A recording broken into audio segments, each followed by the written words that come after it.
आखिर क्यों share market से फॉरेन इन्वेस्टर का ताबड़तोड़ पैसा निकल रहा है? क्या हमारे देश की इकोनॉमी बहुत अच्छा कर रही है? मिडिल क्लास का क्या है हाल? जीएसटी कलेक्शन में क्यों आ रही है गिरावट? डॉलर लगातार क्यों चढ़ रहा है? आखिर क्यों गिर रही है लोगों की परचेजिंग पावर? क्या लोगों को रोजगार मिल रहा है? क्या महंगाई नहीं बढ़ रही है? मिडिल क्लास खुश है क्या? पर कैपिटा इनकम क्या बढ़ रही है? क्या हम बन पाएंगे 5 ट्रिलियन की इकोनॉमी? आखिर क्या है आज की इकोनॉमी का हाल? सब सवालों का जवाब जानते हैं इस वीडियो में। नमस्कार, मैं हूं अमित वर्मा और आप मेरे साथ देख रहे हैं वाइब्रेंट वॉइस। पिछले एक महीने से सेंसेक्स 7% गिर चुका है। इन्वेस्टर के 7 लाख करोड़ रुपए हो गए सोहा। एफआईआई ने $10 मिलियन की करीब इंडियन मार्केट से रुपया निकाल लिया है, जो मार्च 2020 के कोविड महामारी के बाद अब तक का सबसे बड़ा एग्जिट रहा।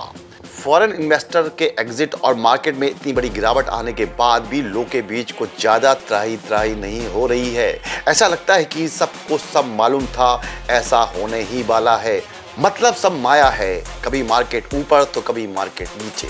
लेकिन इस बारे डाउनफॉल में एक वजह तो साफ दिखती है। पिछले एक साल में जो हुआ, जो इकोनॉमी को हवा बना कर रखा गया, उससे जमीनी हकीकत मैच नहीं खाती है। क्या सब कुछ ये जुमलेबाजी थी? ना नई नौकरियां हैं, ना नई इंडस्ट्री लग रही है, ना फॉरेन इन्वेस्टमेंट आ रहा है। जीएसटी स्लो डाउन है, जीडीपी स्लो डाउन है और कार की सेल भी डिक्लाइन हो रही है। लेकिन मार्केट एलन मस्क के रॉकेट की तरह ऊपर जा रहा है।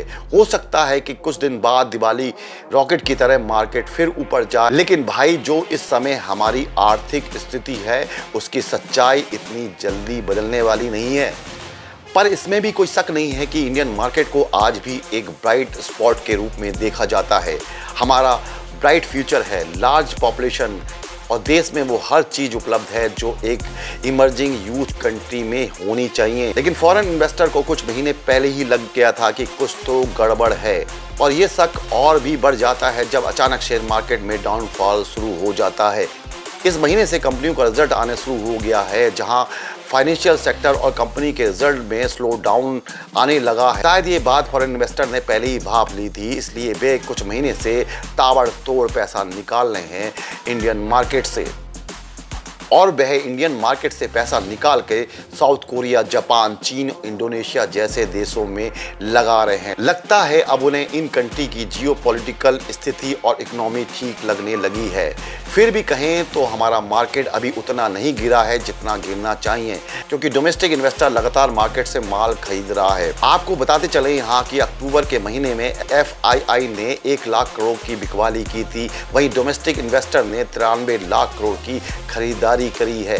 ऐसा इसलिए कि हमारे देश में रिटेल इन्वेस्टर और डोमेस्टिक इन्वेस्टर का स्टॉक खरीदने का चलन बढ़ गया है। बात ठीक है और ऐसा होना भी चाहिए, लेकिन सवाल ये उठता है कि डोमेस्टिक इन्वेस्टर आखिर कब तक इंडियन मार्केट को सपोर्ट करता रहेगा और कब तक सरकार उन्हें स्टॉक एब्जॉर्बर के रूप में इस्तेमाल करती रहेगी।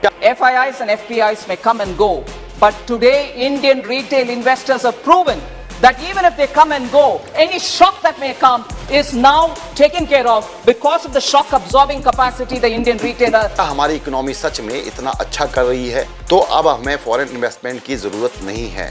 पर यहाँ सवाल उठता है कि आखिर क्या वजह है कि अब हमारी इकोनॉमी में इतना स्लो डाउन दिख रहा है? क्या अब कुछ दिनों में तेजी और बढ़ने वाली है?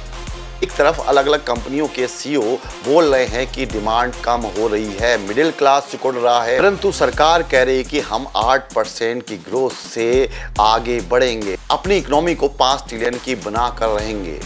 सालों से सरकार बोलती आई है कि टैक्स कलेक्शन बढ़ रहा है और इकोनॉमी कितनी फल फूल रही है, लेकिन आज इस बात पर कम फोकस किया जाता है कि देश की मिडिल क्लास और सैलरी क्लास जनता कॉरपोरेट से ज़्यादा टैक्स देती है। जहां देश में 2% सैलरी क्लास जनसंख्या है और उसका टैक्स कॉरपोरेट टैक्स से ज़्यादा है, ऐसा सिस्टम ज़्यादा देर तक नहीं चल सकता और ये ज़्यादा टिकाऊ भी नहीं है।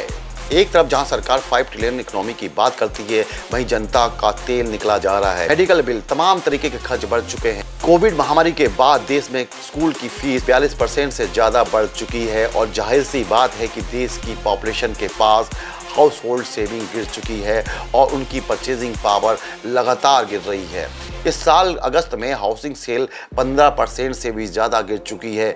अगस्त महीने में पैसेंजर व्हीकल इन्वेंट्री डीलर के पास 72,000 करोड़ की पेंडिंग पड़ी थी, यानी उनके पास 72,000 करोड़ की गाड़ियां अभी पड़ी हुई हैं जो बिक नहीं रही हैं। ये चिंता का विषय है, लेकिन निर्मला ताई के लिए नहीं।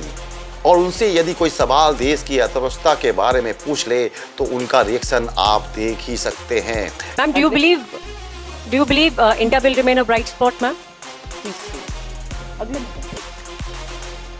Next question, please. So the crude oil prices have softened substantially. Can we expect the benefits to be passed on to consumers by way of a lowering of excise as well? या तो उन्हें बात समझ में नहीं आती या वो बात समझने की कोशिश नहीं करती।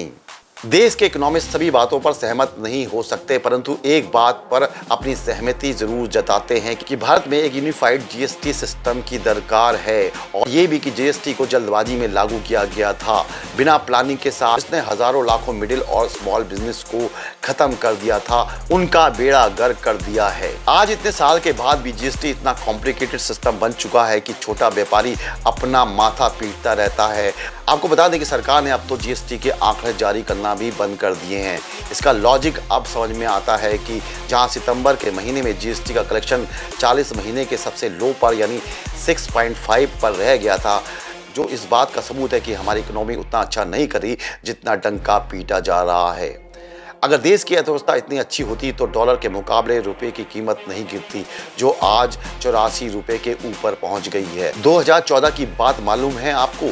डॉलर को जहां 40 रुपए के नीचे लाने की बात कही गई थी, आज डॉलर 84.08 रुपए पर आ गया है। वाह भाई वाह। इस देश की इकोनॉमी पर आपकी क्या राय है, आप हमें कमेंट कर सकते हैं। आप जुड़े रहिएगा।